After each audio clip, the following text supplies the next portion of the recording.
안녕하십니까? 책 읽는 밤 달빛지기입니다. 오늘은 제가 여러분께 대실 해밋의 작품을 소개할까 합니다. 대중 장르인 미스터리 작가로서 평론가들로부터 문학성을 인정받은 최초의 작가이자 미스터리 장르에서 창시자인 에드거 앨런 포 다음으로 후세에 가장 큰 영향을 끼친 것으로 평가받는 거장입니다. 뉴욕타임스는 부고 기사에서 하드보일드 스쿨의 교장으로 대실 해밋을 평가했습니다. 북유럽 최고의 추리소설상인 유리 열쇠상은 그의 장편 소설에서 이름을 따온 것이며 북미 최고 범죄소설상인 해밋상 또한 그의 불멸의 업적을 기린 것입니다. 앙드레 말로와 앙드레 지드 같은 유럽의 지성들을 비롯해 레이먼드 챈들러, 엘러리 퀸, 마이클 코널리 같은 미스터리 장르의 대표 작가들을 포함해 수많은 후배 작가들이 그에 대한 극찬을 아끼지 않고 있습니다. 해밍웨이식의 간결한 문체를 통해 사실성을 완벽하게 추구한 그의 문체는 군더더기 없는 문장의 표변으로 간주되며 무라카미 하루키도 대실 해밋의 문장에서 날카로운 칼과 같은 과격한 매력을 느낀다고 고백했습니다. 상대적으로 짧은 창작 기간 동안 5편의 장편 소설과 40여 편의 단편을 발표했으며 미스터리 장르에서 불멸의 캐릭터로 남을 샘 스페이드, 컨티넨틀 옥 같은 캐릭터를 창조했습니다. 그의 작품 중 붉은 수확과 몰타의 매는 각각 타임지와 모던 라이벌리에서 선정한 20세기 영미문학 100선에 선정되어 있습니다. 그럼 여러분의 구독과 좋아요에 힘입어 대실 해밋의 작품 배신의 거미줄 지금 낭독을 시작합니다.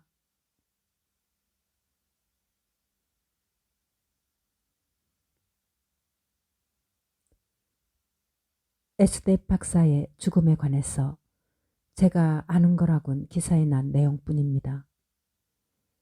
내 말에 벤스 리치먼드의 깡마른 잿빛 얼굴엔 못마땅한 기색이 떠올랐다. 신문기사는 항상 철저하지도 정확하지도 않은 법이죠. 당신이 직접 밑바닥부터 훑어가며 정보를 알아내고 싶어 하리라고 생각됩니다만 일단 제가 아는 대로 핵심적인 사항을 짚어드리겠습니다. 내가 고개를 끄덕이자 변호사는 입 밖으로 소리를 내기 전부터 미리 얇은 입술을 움직여 각 낱말을 정확히 발음하여 설명을 이어갔다. 에스텝 박사는 1898년 혹은 1899년에 샌프란시스코에서 왔습니다. 의사 자격증을 갓딴 25살의 청년이었죠.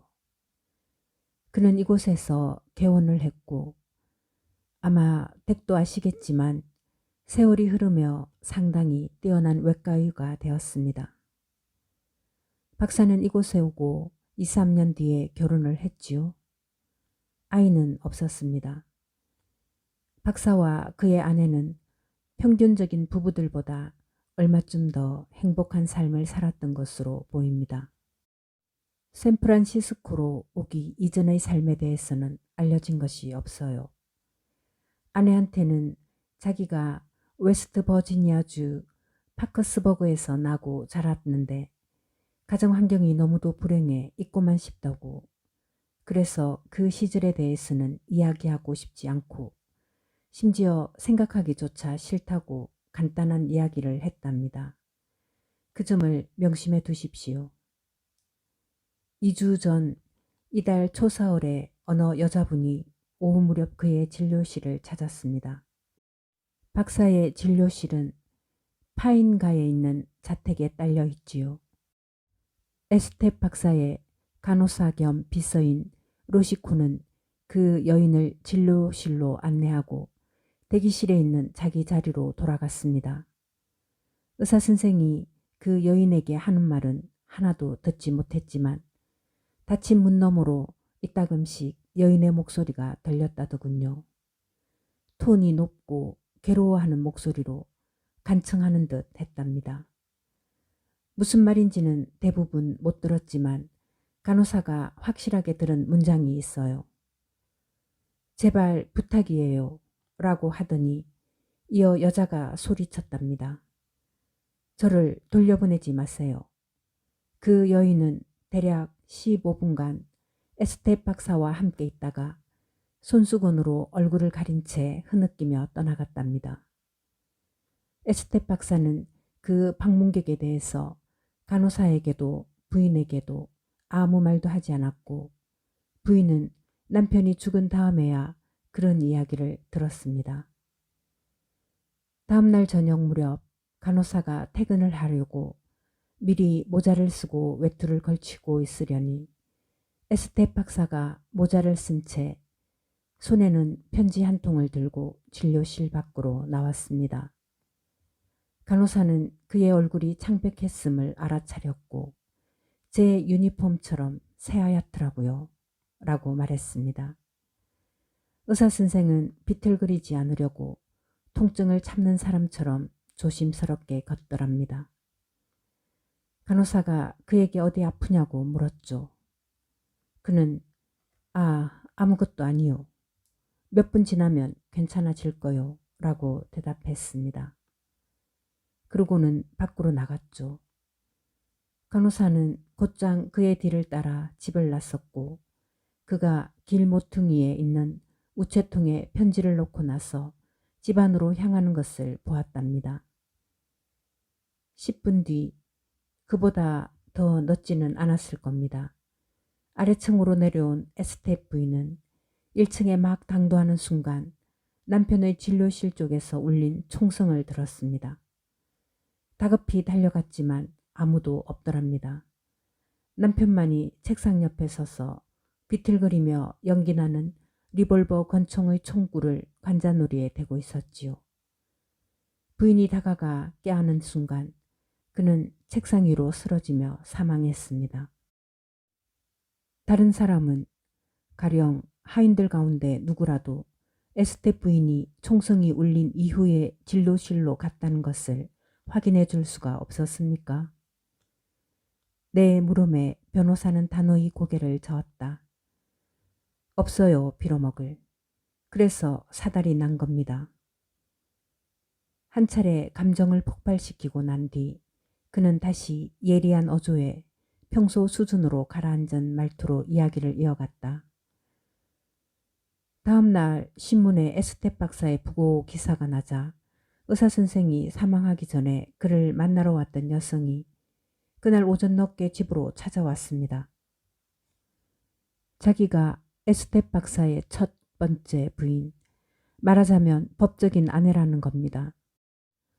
나로선 전혀 믿고 싶지 않았지만 그 말을 의심할 만한 여지는 눈꼽만큼도 없는 듯 했습니다. 두 사람은 1896년 필라델피아에서 결혼을 했답니다. 혼인증명서 사본을 갖고 있더군요. 필라델피아에서 그 부분을 조사해 보니 에스테 박사는 그 여인, 미혼 시절 이름은 에드나 파이프였습니다. 그 여인과 정말로 결혼을 했고 분명한 사실이었습니다. 그 여인 말로는 에스테 박사가 필라델피아에서 자신과 2년간 살고는 버리고 떠났답니다.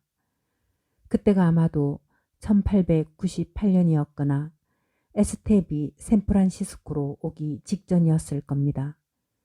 그 여성은 자기 신분을 에스텝과 결혼한 진짜 에드나 파이프라는 사실을 입증할 증거를 충분히 갖고 있었어요.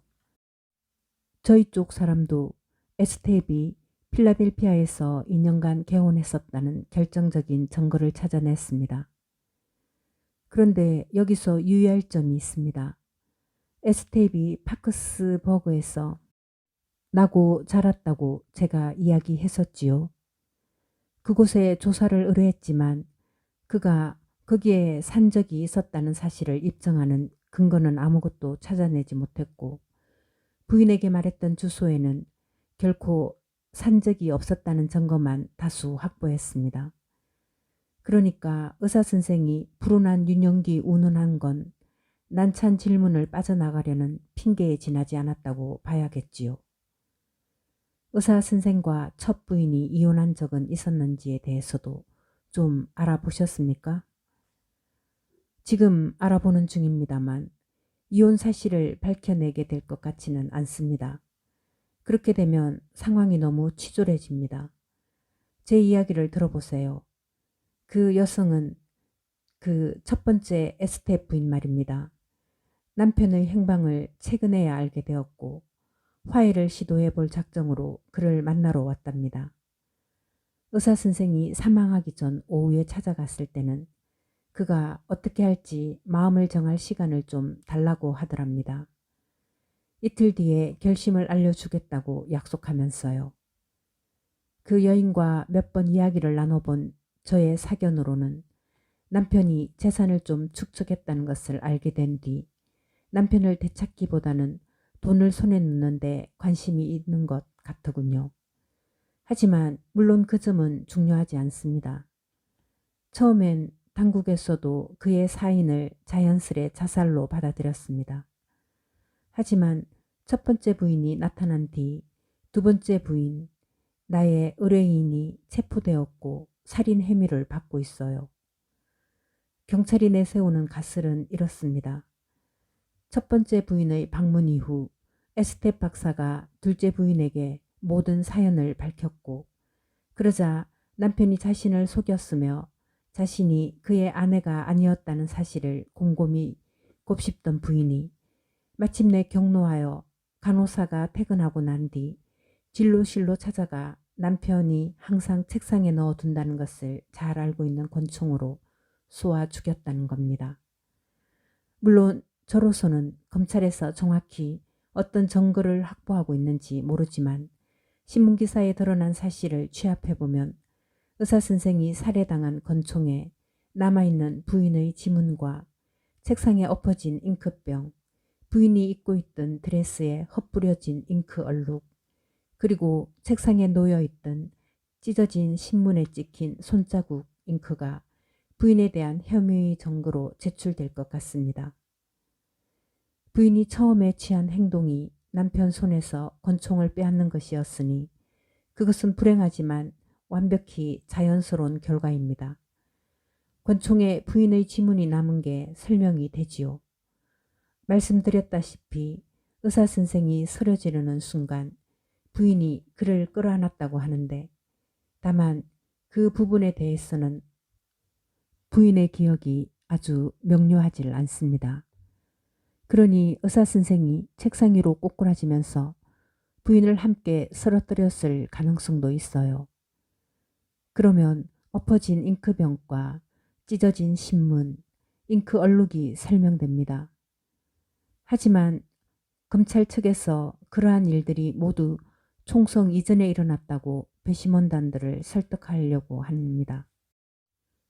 두 사람이 난투극을 벌인 증거라고요. 허무맹랑한 이야기는 아니군요. 내가 의견을 밝혔다. 사건을 어떻게 바라보느냐는 관점에 따라서는 지독히도 허무맹랑한 억지입니다. 게다가 하필 이런 사건을 다루기에 지금은 상상도 못할 만큼 최악의 상황이에요. 지난 몇 달간 배신을 당했거나 속임수에 넘어갔거나 또는 그 밖의 이유로 여자들이 남자를 살해한 떠들썩한 사건이 5건도 넘습니다. 그간 5 여인들 가운데 한 사람도 유죄 선고를 받지 않았단 말이죠. 그 결과 언론과 대중, 심지어 교회까지 나서서 좀 더 엄중한 정의의 심판을 외치고 있습니다.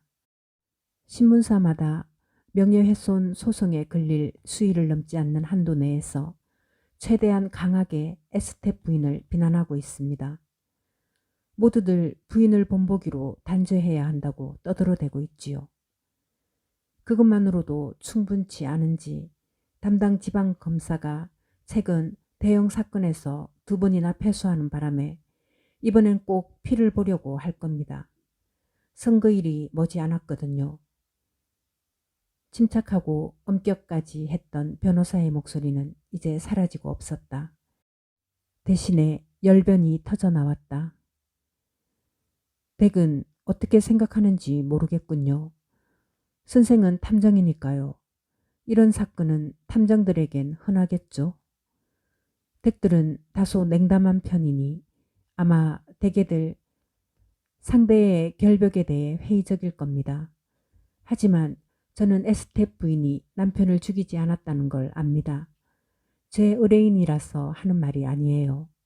저는 에스텝 박사의 변호사이자 친구였기 때문에 만일 에스텝 부인이 유죄라고 생각했다면 부인이 유죄 선고를 받도록 힘 닿는 데까지 온갖 애를 썼을 겁니다. 하지만 부인이 의사 선생을 죽이지 않았다는 사실만큼은 절대 남편을 죽였을 리 없다는 사실만큼은 제가 잘 압니다. 부인은 결벽해요.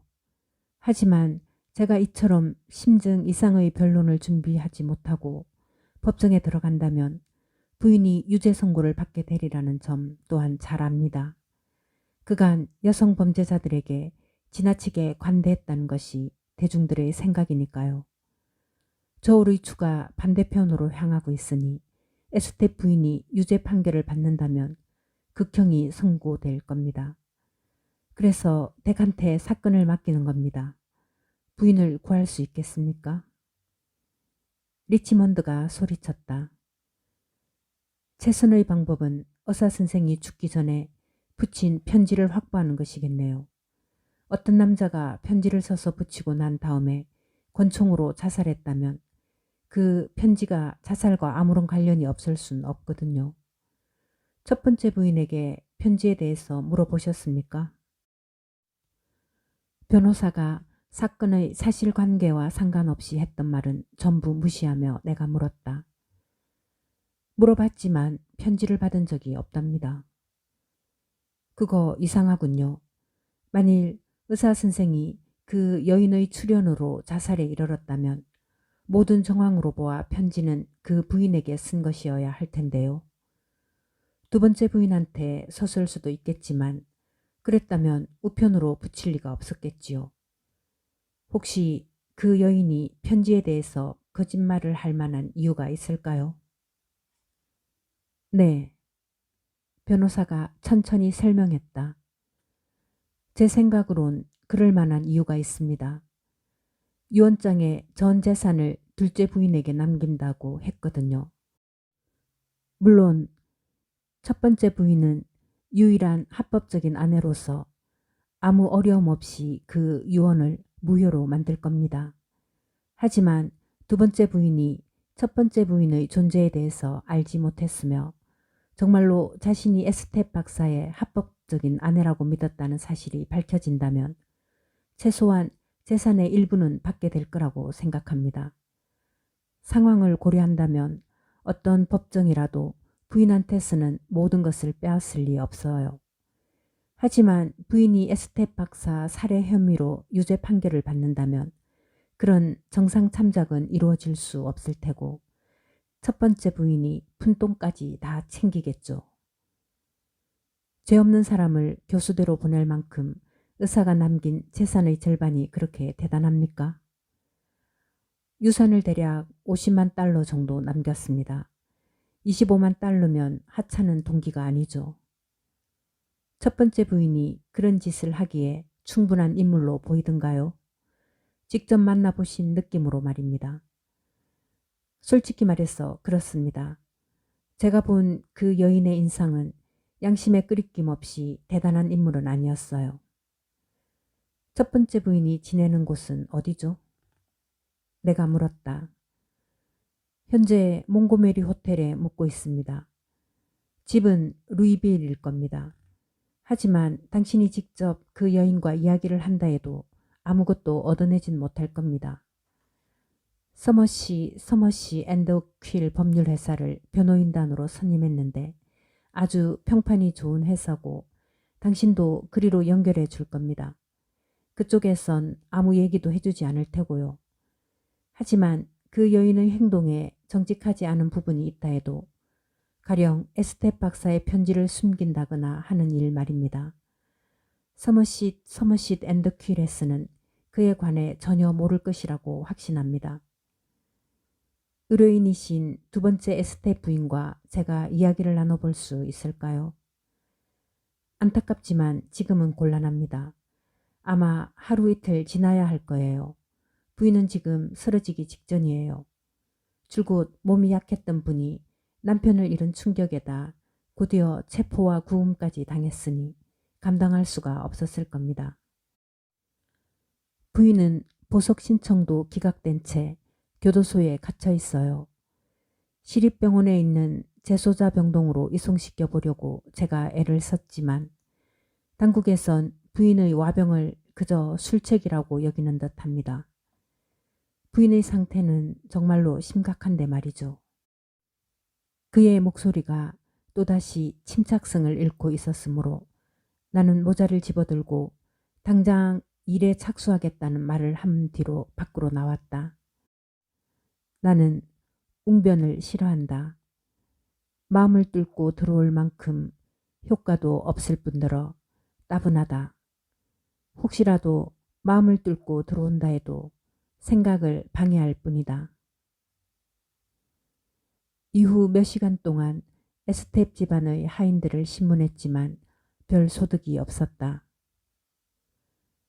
총성이 울린 시점에 집 앞쪽 그 근방에 있던 사람도 없었고 남편이 사망하기 직전 에스텝 부인을 본 사람도 없었다. 수없이 탐문을 계속한 끝에 나는 발레이오가의 한 아파트에서 루시 코 간호사를 찾아냈다. 30살쯤 되어 보이는 체구가 작고 무뚝뚝하고 사무적인 여자였다. 그녀는 벤스 리치먼드가 내게 했던 말을 되풀이했고 덧붙일 내용이 하나도 없었다.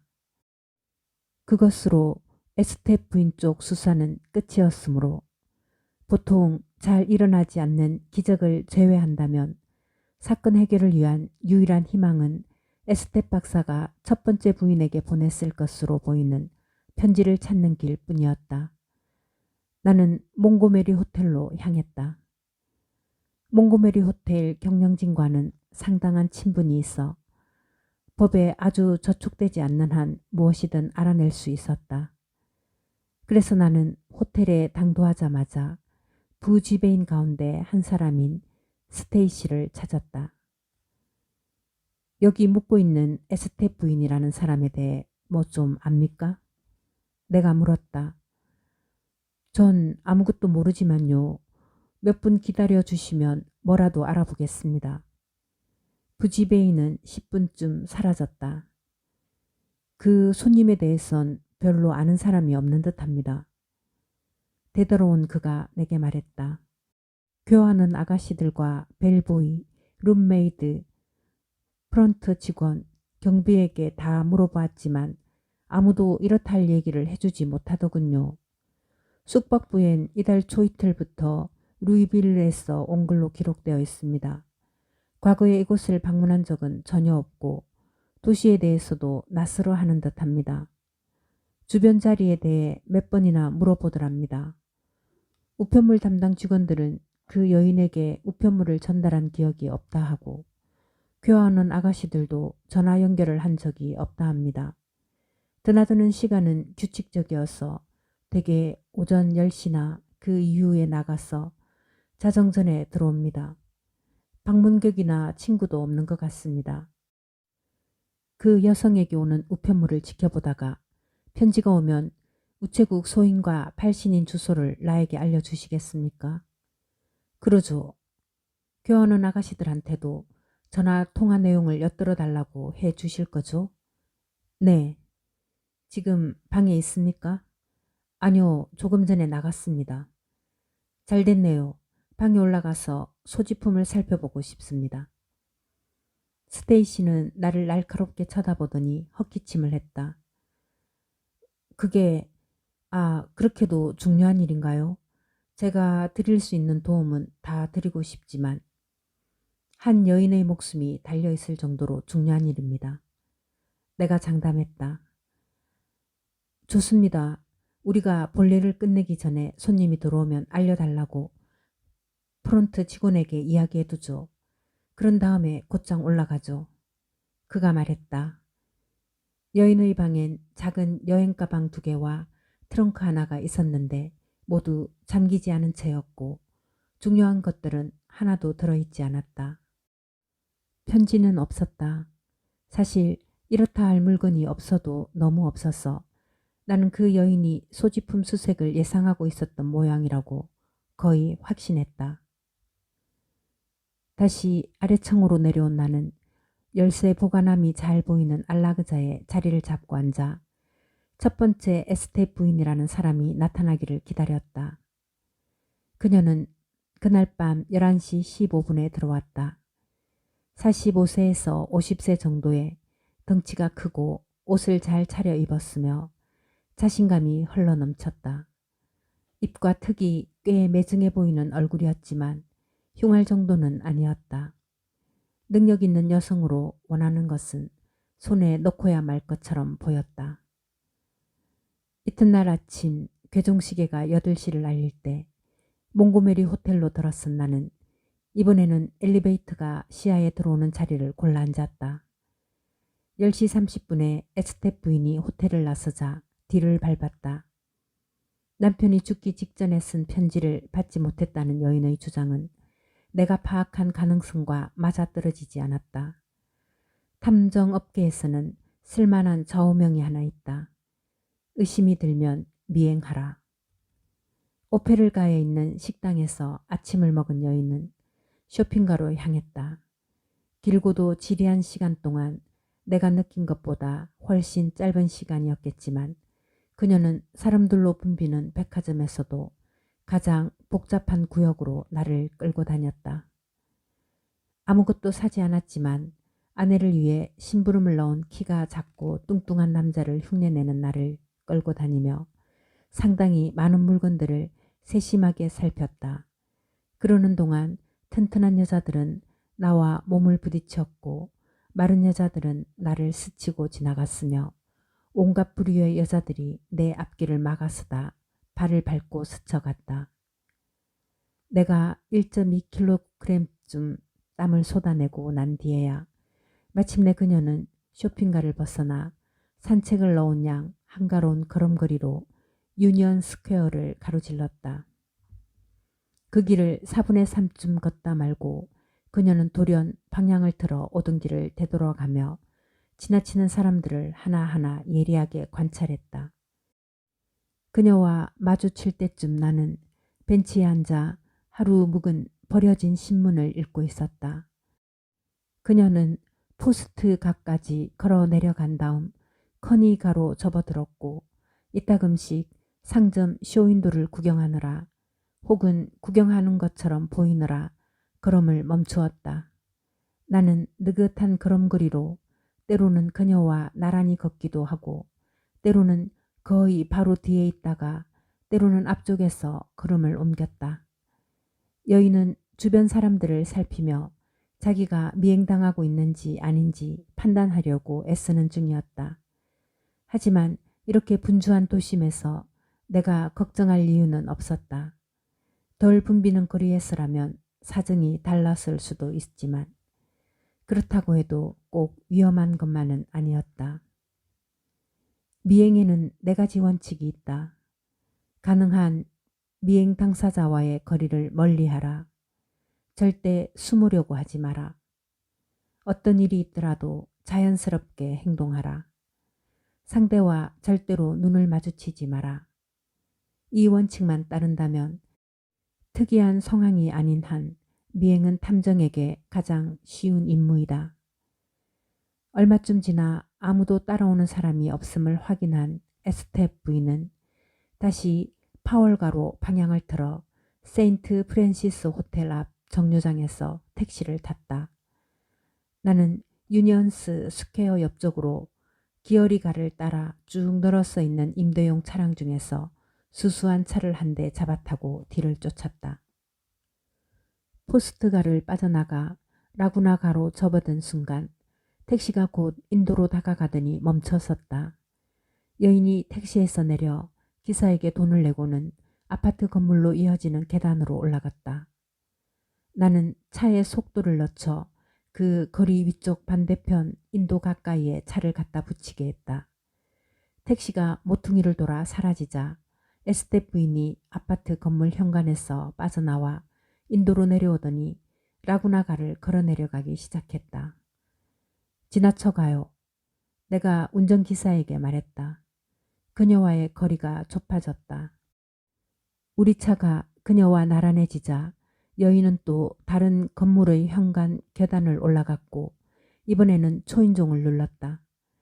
아파트 네 채가 있는 건물로 이어지는 그 계단에는 현관문이 각각 따로 나 있었고 그녀가 누른 초인종은 오른쪽 2층 아파트 입구에 달려 있었다. 나는 자동차 뒷좌석 창문을 가린 커튼 뒤에 숨은 채로 현관문을 계속 주시했고 그러는 사이 운전기사는 다음 블록에서 주차할 만한 공간을 찾아냈다. 아파트 현관을 지켜보고 있자니 오후 5시 35분 이어코 여인이 밖으로 나와 셔터가를 지나는 전차에 올라 몽고메리 호텔로 돌아갔고 방으로 사라졌다. 나는 콘티넨털 탐정사무소 샌프란시스코 지부장인 영감에게 전화를 걸어 라구나가 아파트 거주자에 대한 인적 사항을 알아낼 직원 배치를 요청했다. 그날 밤 여인은 호텔에서 저녁을 먹은 뒤 쇼를 보러 나갔고 미행 가능성에 대해서는 관심을 보이지 않았다. 그녀는 11시를 조금 넘긴 시간에 호텔방으로 들어갔고 나는 하루를 마감했다. 다음날 아침 나는 여인의 미행을 딕 폴리에게 넘기고 라구나가에 있는 아파트 조사를 맡겼던 밥 티를 기다리기 위해 사무실로 돌아갔다. 그는 10시가 조금 지나 나타났다. 거기엔 제이콥 레드위치라는 남자가 삽니다. 밥이 말했다. 사기꾼 부류인 것 같긴 한데 정확히 어느 쪽인지는 모르겠어요. 그 작자와 이탈리아 놈팡이가 힐리가 친한 사이니 그자도 사기꾼이 틀림없습니다. 뚱보 그라우트 말로는 그자가 지금도 도박판에 관하여는 전직 야바이꾼이라지만 뚱보야 푼돈 5달러라도 생기겠다 싶으면 주교님도 금고털이었다고 말할 놈이니까요. 이 레드위치라는 작자는 주로 밤에만 나다니고 꽤 잘나가는 듯합니다. 어쩌면 상류층만 상대하는 도박꾼인지도 모르겠어요. 부익 한 대를 갖고 있는데 번호판은 645에 221이고 차는 아파트 모퉁이에 있는 차고에 보관합니다. 하지만 자동차를 많이 사용하지는 않는 것 같아요. 어떻게 생겨먹은 작자였어. 180cm도 넘을 것 같은 큰 키에 몸무게도 100kg이 좋게 넘는 것 같은데요. 낯짝이 우스꽝스럽게 생겼어요. 널쩍한 얼굴에 뺨가특이 투실투실한데 입은 더 작아 사람에게 달려 있어야 되겠나 싶을 정도로 아주 작아요. 젊은이는 아니고 중년입니다. 하루나 이틀간 미행을 해서 무슨 일을 하고 다니는지 알아봐. 밥, 인근에 아파트나 방을 구해봐. 그자의 현관문을 지켜볼 수 있는 곳으로 말이야. 내가 레드위치의 이름을 언급하자 벤스 리치먼드의 깡마른 얼굴이 환해졌다. 맞아요. 그가 외쳤다. 그 사람은 에스테 박사의 친구거나 최소한 아는 사람이었습니다. 저도 한 번 만난 적이 있는데 입이 이상스럽게도 안 어울리는 거구의 남자더군요. 언젠가 의사선생을 만나러 들렀더니 레드위치가 진료실에 있었습니다. 에스테 박사가 우릴 인사시켰고요. 그자에 대해서 뭘 알고 있습니까? 아무것도 모릅니다. 의사선생과 친한 사이였는지 그냥 가볍게 아는 지인이었는지도 모릅니까? 네, 제가 아는 거라곤 과거에 알던 친구나 환자, 그 밖에 어떤 관계에든 가능했을 사이라는 겁니다. 의사선생은 저한테 그 사람에 대해 이야기한 적이 없었고 그날 오후 제가 있는 동안에도 둘 사이에는 아무런 대화도 오고 가지 않았어요. 저는 그저 의사 선생이 부탁했던 정보를 알려주고 나왔습니다. 왜 물으시죠? 에스텝 박사의 첫 번째 부인이 미행을 당하지 않는지 확인하려고 온갖 수고를 한 끝에 어제 오후 레드위치와 접촉을 했습니다. 우리가 알아낸 바에 따르면 그자가 사기꾼 부류인 듯 싶었어요. 그게 무슨 의미일까요? 무슨 의미인지는 확실하지 않지만 여러 가지를 추측할 수 있겠죠. 레드위치가 의사선생과 첫 번째 부인 둘 다와는 아는 사이라면 그 부인이 남편의 행방을 줄곧 알고 있었을 가능성도 배제할 수 없습니다. 만약 그랬다면 그 여자가 의사선생한테서 계속 돈을 받고 있었을 가능성도 크고요. 박사의 회계장부를 확인해서 달리 출처를 설명할 수 없는 돈이 빠져나갔었는지 확인해 주실 수 있겠습니까? 변호사는 고개를 저었다. 아니요. 의사선생의 회계장부는 관리가 부실해서 다소 엉망입니다. 소득증명서를 제출하는 것 말고는 별다른 수고를 들이지 않았던 게 분명해요. 알겠습니다. 제 추측으로 되돌아가 보죠. 만약에 첫 번째 부인이 남편의 행방을 줄곧 알고 있었고 돈을 받아왔다면 어째서 마침내 남편을 만나러 찾아왔을까요? 그 이유는 어쩌면 그 부분은 제가 도와드릴 수 있을 것 같군요. 리치먼드가 말허리를 잘랐다. 두세 달 전 운 좋게 목재 사업에 투자를 했다가 에스텝 박사의 재산이 거의 2배로 늘어났습니다. 그렇다면 그거로군요. 레드위치를 통해서 그 점을 알게 된 겁니다. 레드위치를 통해서든 편지로든 의사선생이 기꺼이 내줄 만한 금액 이상으로 상당한 몫을 요구한 겁니다. 박사가 거절하자 직접 만나서 당장에라도 폭로를 하겠다든가 하는 협박으로 돈을 받아내려고 찾아왔겠죠. 의사선생은 부인의 말이 진심이라고 생각했습니다. 부인이 요구한 돈을 구할 수가 없었거나 이중생활을 이어나가기가 지긋지긋해졌겠죠. 어쨌거나 그는 곰곰이 생각하다가 자살을 결심했던 거예요. 이건 모두 다 추측에 불과합니다만 내게는 그럴듯하게 들리는군요. 저도 그렇게 생각합니다. 이제 어쩔 작정입니까? 변호사가 물었다. 아직 두 사람을 미행하고 있습니다. 지금 당장은 달리 그들을 덮칠 방법이 없어요. 루이빌의 그 여인의 행적 조사를 의뢰해 나왔습니다. 하지만 아시다시피 그 두 사람의 관계를 샅샅이 파헤쳐야 할지 모릅니다.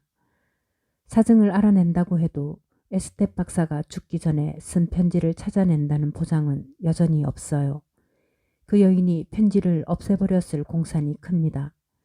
그게 가장 현명한 행동이었을 테니까요. 하지만 그랬더라도 그 여인에 대해 제대로 된 정보를 알아낼 수 있다면 편지를 받은 적이 있으며 자살에 관한 적이 적혀 있었다는 사실을 인정하도록 그 여인을 다그칠 수 있을 겁니다. 편지 내용이 정말로 그렇다면 말입니다.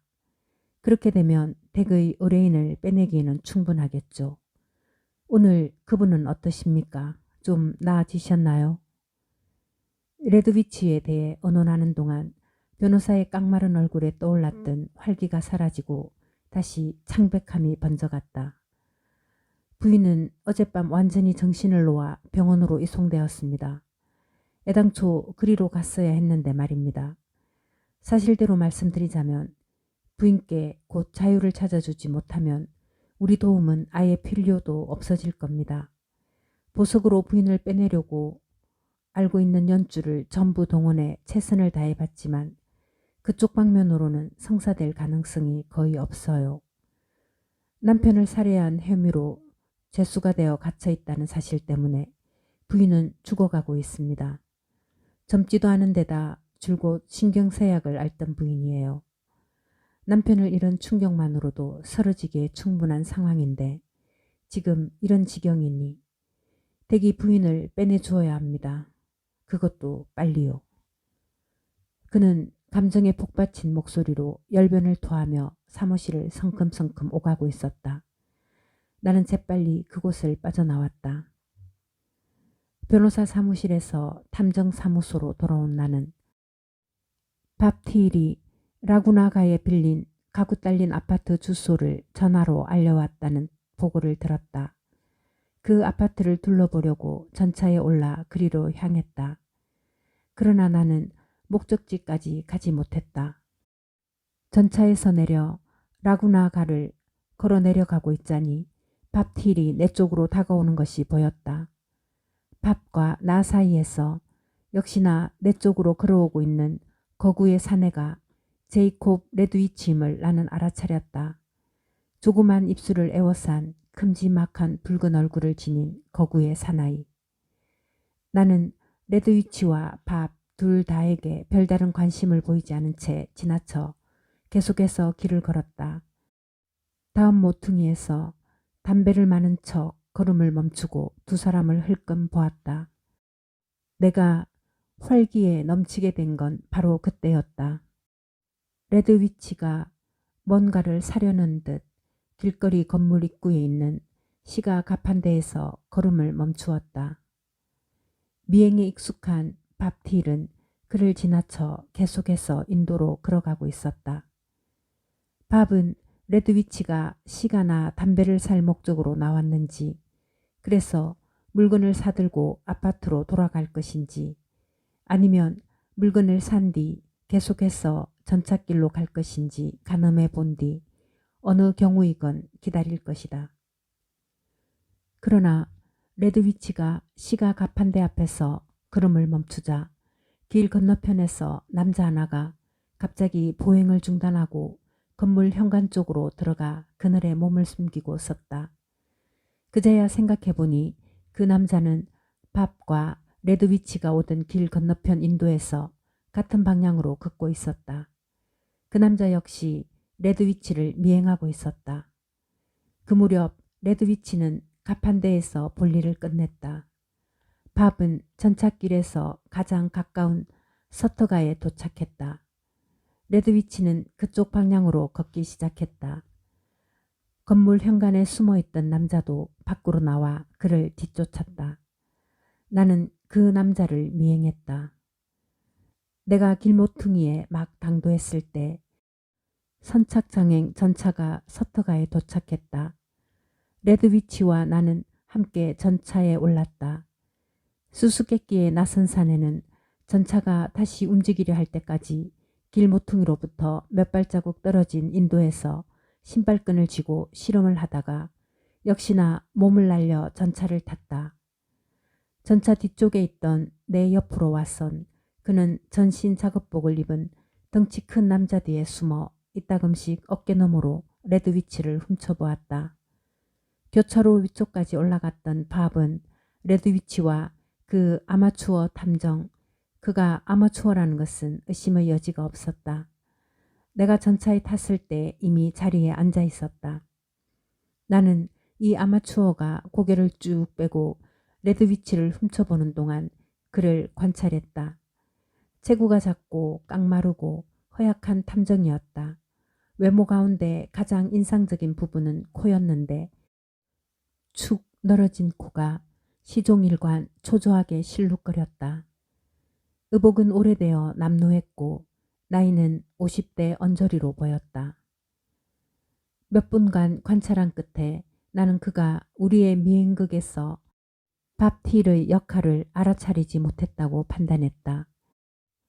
그의 관심은 오로지 레드위치에게만 집중되어 있었고 밥 역시 그 남자가 거구의 사내를 뒤쫓고 있다는 사실을 눈치채기엔 미행거리가 너무 짧았다.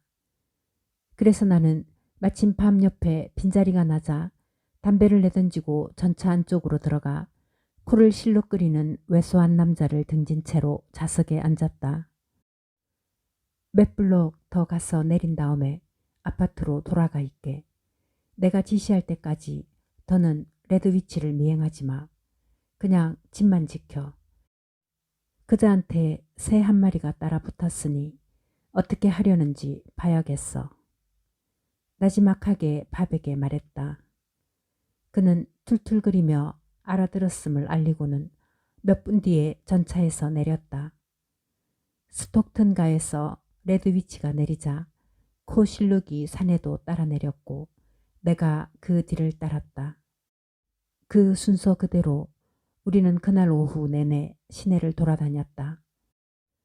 거구의 산에는 다수의 당구장과 시가 가게, 음료수 가게에서 볼일을 보았다.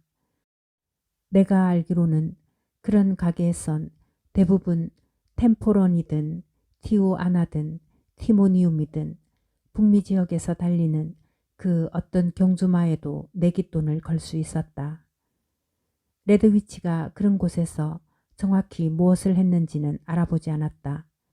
나는 미행 행렬의 끝에 있었고 내 관심사는 오로지 미지의 키 작은 낯선 사내에게 집중되어 있었다. 그는 레드위치를 따라 어디에도 들어가지 않고 레드위치가 다시 나타날 때까지 근방을 배회할 뿐이었다. 그러면서 레드위치의 시야에 들지 않으려고 부단히 애를 쓰며 상당히 악정고투하고 있었는데 그나마 그런 시도가 성공할 수 있었던 건 우리가 그 어떤 종류의 미행도 눈에 잘 띄지 않을 시내의 중심가에 있었기 때문이었다. 확실히 그는 여기저기로 몸을 숨기며 대단히 분주했다. 한동안 그러다가 레드위치가 그를 따돌렸다.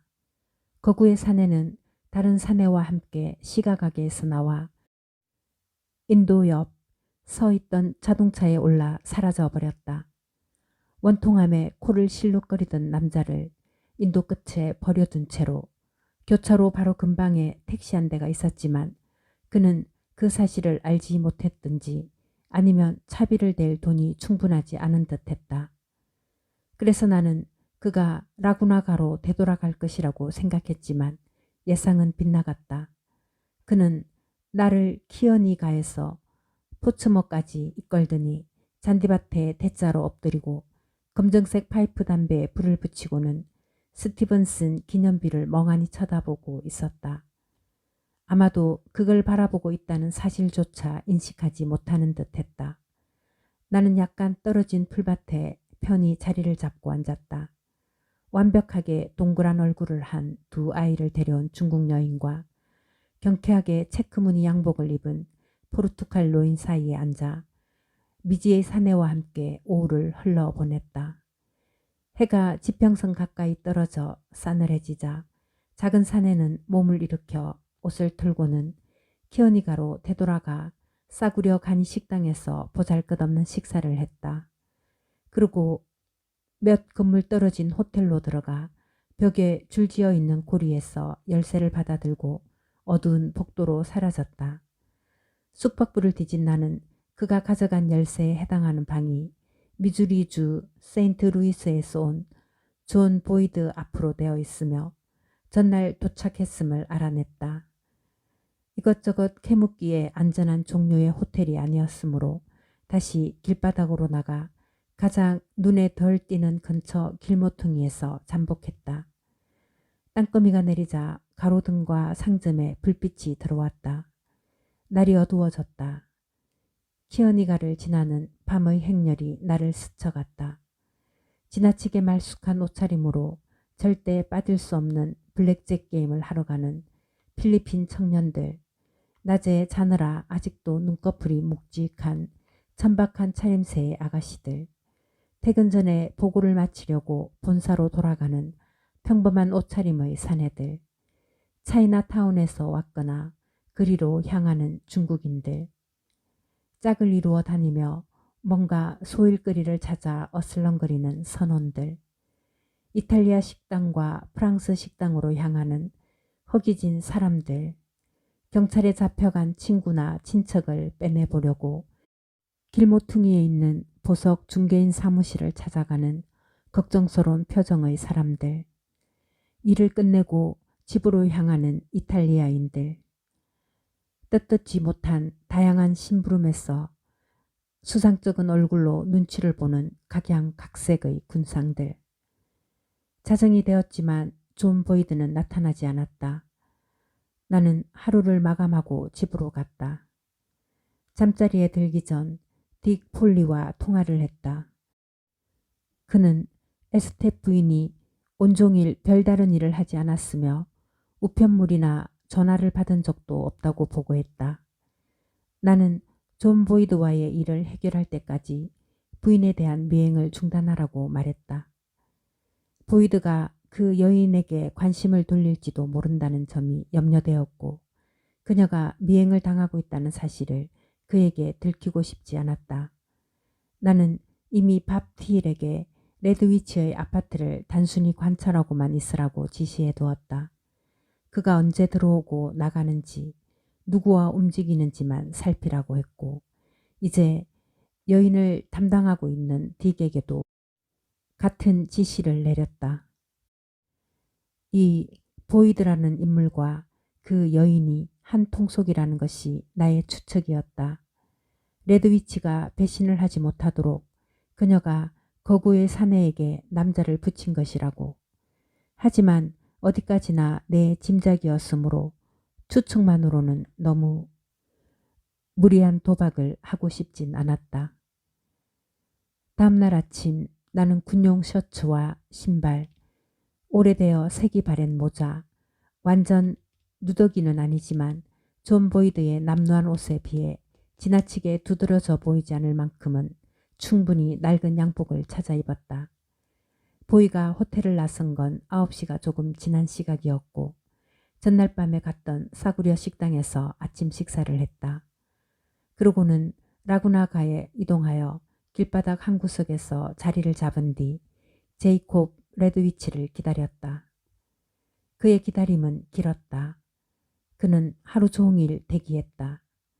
어두워질 때까지 레드위치가 나타나지 않았기 때문이다. 하지만 이 왜소한 사내는 인내심이 대단했다. 그건 내가 보장할 수 있다. 그는 안절부절 못했고 이쪽 다리에서 저쪽 다리로 체중을 옮기다 심지어 한동안 인도에 쭈그려 앉기도 했지만 계속 자리를 지켰다. 나의 감시 임무는 쉬운 편이었다.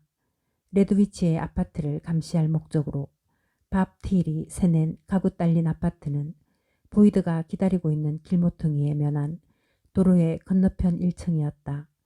그래서 우리는 그와 아파트를 한눈에 지켜볼 수 있었다. 밥과 나는 온종일 의자에 앉아 담배를 피우고 수다를 떨면서 구석에서 안절부절 못하는 사내와 레드위치의 현관문을 번갈아 감시했다.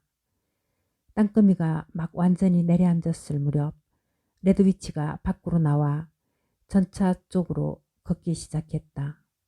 나는 슬며시 거리로 나왔고 다시 우리의 행진이 시작되었다. 레드위치가 앞장을 쓰고 보이드가 그를 따라가고 우리가 그를 따라가는 순서였다. 반 블록쯤 이렇게 걸어가다 좋은 수가 떠올랐다. 나는 사람들이 명석한 두뇌의 소유자라고 부를 만한 인물은 아니다. 내가 그런 경향을 보인 때는 대부분 인내심과 업계의 특성, 상상력과는 상관없는 집요함에 얼마쯤 행운이 곁들여진 결과였지만 간혹 지성이 번뜩이는 순간이 있긴 하다. 그리고 그때가 바로 그런 순간이었다. 레드위치가 나보다 한 블록 정도 앞서 있고 보이드는 그 중간쯤 되는 거리에 있었다. 나는 속도를 높여 보이드를 지나쳐 레드위치를 따라잡았다. 그러고는 그와 나란히 걸을 수 있도록 보폭을 조절하면서 뒤에서 보이기에는 그에게 별다른 관심을 보이지 않는 듯 주의를 기울여 걸었다. 제이크, 당신 뒤에 따라오는 남자가 있어요. 나는 고개를 돌리지 않은 채 말했다. 거구의 사내는 돌연 걸음을 멈춰 나의 기발한 계략을 망칠 뻔했으나 제때에 정신을 차려 내 신호를 알아듣고 계속 걸음을 옮겼다. 대체 당신은 누구요? 레드위치가 웅얼웅얼 물었다. 농담으로 듣지 말아요. 여전히 앞을 보고 걸으며 내가 쏘아붙였다. 내가 손해볼 일은 아니잖소. 어쨌든 당신이 집 밖으로 나왔을 때 마침내 내가 길을 걷고 있는데 저 남자가 기둥 뒤에 숨어서 당신이 지나갈 때까지 기다렸다가 미행을 하더군요. 내 말에 그가 관심을 보였다. 확실합니까? 확실해요. 다음 모퉁이에서 기다려보면 당장 확인할 수 있을 거요. 이 무렵 나는 레드위치보다 두세 걸음 앞서 있었으므로 모퉁이를 돌자마자 걸음을 멈추고 벽돌 건물 정면에 등을 붙이고 섰다. 레드위치가 내 옆에 똑같은 자세로 자리를 잡았다. 좀 도와줄까요? 내가 그를 보며 씩 웃었다. 내 연기력이 형편없지 않는 한은 퍽 무모해 보일 거라는 생각되는 종류의 미소였다. 아니요. 울퉁불퉁하고 작은 그의 입이 흉하게 일그러지며 파란 눈이 자갈처럼 단단해졌다. 나는 외투자락을 들어올려 삐죽이 나온 총자루를 보여주었다. 총 빌려줄까요? 내가 물었다. 아니요. 그는 내 정체를 파악하려 애쓰며 좀 놀라워하고 있었다. 좀 더 있으면 재미난 구경 좀 해도 괜찮겠지요? 내가 조롱하듯 물었다. 그 질문에 대답할 시간은 없었다. 걸음을 빨리한 보이드가 사냥개처럼 코를 실룩거리며 이제 막 모퉁이를 돌아오고 있었다. 레드위치가 인도 한가운데로 나서자 너무 갑작스러운 그의 행동에 놀란 왜소한 사내는 끙 소리를 내며 몸을 부딪혔다. 순간적으로 서로를 쳐다본 두 사람 사이에 아는 기색이 오갔다. 레드위치가 큼직한 손을 뻗어 키 작은 사내의 어깨를 꽉 움켜잡았다. 내 주변에서 뭘 기웃거리고 있는 거야? 샌프란시스코엔 얼씬도 하지 말라고 내가 말하지 않았던가? 아, 제이크. 보이드가 액을 했다. 일을 망칠 생각은 없었소. 내 생각엔 그저. 레드위치가 그의 몸을 흔들어 입을 막은 뒤 나를 돌아보았다. 그는 으르렁거리듯 내 친구요라고 말했다. 그의 눈빛이 다시 의심스럽다는 듯 험악해졌어 모자부터 신발까지 나를 훑어보았다. 내 이름은 어떻게 알았습니까? 그가 물었다. 덱처럼 유명한 사람을 어떻게 몰라요? 익살스럽게 놀라는 체하며 내가 되물었다. 코미디는 집어치우시지. 내 이름은 어떻게 알았냐니까. 레드위치가 위협하듯 내 쪽으로 한 걸음 다가섰다. 그야 덱이 상관할 바는 아니죠. 내가 쏘아붙였다. 내 태도가 그를 안심시킨 모양이었다. 의혹에 찬 그의 표정이 약간 누그러졌다. 덱한테 이런 수고를 끼쳤으니 푼돈이나마 은혜를 갚아야겠는데 미처는 좀 있으신가? 그가 느릿느릿 말했다. 과거엔 꽤나 칙칙했었죠. 칙칙하다는 말은 태평양 연안에서 잘 나간다는 뜻의 언어다. 그는 생각에 잠긴 표정으로 나와 보이드를 번갈아 쳐다보더니 다시 나를 응시했다. 서클 알아요? 그가 내게 물었다. 나는 고개를 끄덕였다. 지하세계에서는 이탈리아 놈팡이 힐리의 도박장을 서클이라고 부른다. 내일 밤 거기로 찾아오면 내가 덱한테 사례를 좀 할 수도 있을 것 같군요. 어림없는 말씀. 요새 난 그렇게 눈에 띄는 데는 못 돌아다닙니다. 나는 힘주어 머리를 절레절레 흔들었다. 내가 그곳에서의 그와 만날 가능성은 거의 없었다. 이탈리아 놈팡이 힐리와 그의 고객 절반은 내가 탐정임을 알고 있었다. 그러므로 당분간 꽤나 악명 높은 도박장에 얼씬거리는 걸 회피할 만한 이유가 있는 사기꾼이라는 인상을 주도록 노력하는 수밖에 없었다. 그는 잠시 생각하더니 라구나가의 집 주소를 알려주었다.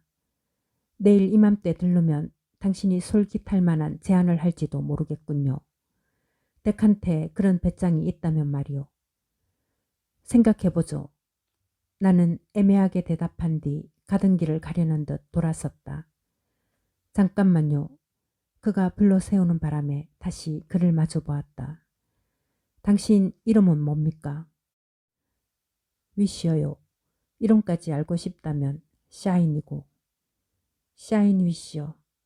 전에 들어본 적이 있는 것 같진 않군요. 들어본 적이 있는 이름이라면 내가 놀랄 판이었다. 불과 15분 전에 생각해낸 이름이기 때문이다. 주변에 지나가는 사람들 다 듣고 기억하라고 그렇게 큰 소리로 외칠 것까진 없잖소. 내가 짐짓 불쾌한 듯 말했다. 그 말과 함께 돌아선 나는 스스로 꽤나 흡족했다. 레드위치에게 보이드의 미행을 기뜸해 줌으로써 그는 나에게 빚을 졌고 최소한 잠정적으로나마 나를 동료 사기꾼으로 받아들이게 되었다. 그리고 딱히 그의 덕을 보겠다고 달려들진 않았기에 내 입지는 그만큼 더 확고해졌다. 다음날 그와 만날 약속을 잡았으므로 그곳에 가면 분명 불법이겠지만 푼돈을 벌 기회를 얻게 될 것이다. 레드위치가 심중에 둔 그 제안이 에스텝 사건과 아무 관련이 없을 가능성이 있긴 했지만 또 모를 일이었다. 그리고 상관이 있든 없든 나는 제이크 레드위치의 사업에 살짝 한 발을 들여놓은 셈이다. 30분쯤 주변을 어슬렁거리다 밥틸의 아파트로 돌아갔다. 레드위치는 돌아왔나? 네, 선배가 미행하던 키 작은 남자를 달고 왔던데요. 30분쯤 전에 둘이 들어갔어요. 좋았어. 여자가 들어가는 건 못 봤고? 네. 그날 저녁쯤 첫 번째 에스테 부인이 당도할 것이라고 예상했지만 그녀는 나타나지 않았다. 밥과 나는 방에 앉아 수다를 떨며 레드위치의 현관을 지켜보았고 몇 시간이 흘러갔다. 새벽 1시 레드위치가 홀로 나타났다. 혹시 운이 좋을 수도 있으니 제가 미행할게요. 밥이 모자를 집어들며 말했다. 레드위치는 모퉁이를 돌아 사라졌고 이어 밥이 그의 뒤를 따라 시야에서 모습을 감추었다. 5분 뒤 밥은 다시 나와 함께 있었다. 차고에서 자동차를 빼내고 있더라고요. 나는 전화기로 뛰어가 임대용 자동차를 다급하게 요청했다. 창가에 서 있던 밥이 외쳤다. 저기 왔어요. 밥의 곁으로 간 나는 마침 건물 현관으로 들어가고 있던 레드위치를 볼 수 있었다. 그의 자동차는 집 앞에 서 있었다. 바로 몇 분 뒤 보이드와 레드위치가 함께 나타났다. 보이드는 축 늘어져 레드위치에게 기대해 있었고 레드위치는 키 작은 사내의 허리에 팔을 둘러 부축하고 있었다. 어두워서 두 사람의 얼굴을 볼 수 없었지만 키 작은 사내가 병이 났거나 술에 취했거나 약물에 중독된 것이 틀림없었다. 레드위치는 친구가 차에 타는 것을 도왔다. 몇 블록을 지나는 동안 빨간색 후미등이 우리를 조롱하듯 깜빡이다가 이내 사라졌다. 내가 부른 자동차는 20분 뒤에 당도했으므로 우리는 쓰지 않은 차를 그냥 돌려보냈다. 새벽 3시가 조금 지나 레드위치가 차고 방향에서 돌아오는 듯 홀로 걸어서 나타났다. 그가 사라졌던 시간은 정확히 2시간이었다.